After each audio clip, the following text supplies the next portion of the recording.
السلام عليكم. قصيدتي اليوم باللهجة العراقية بقلم الشاعر العراقي وليد الخشماني، وإن شاء الله بتعجبكم. السالفة اللي ما إلها أصل ما بيها خير، السالفة اللي ما إلها أصل ما بيها خير، كلمة الحق للها بالقعدة صهيل، عنده مبدأ ما يمر بباله خوف،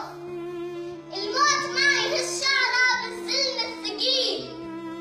القاع موقف والنخل واقف يموت، العرقه طيب صعب بموته يميل، اللي عنده عقدة من الهوى يشم التراب، اللي يندفن دون الوطن بالقاع أصيل،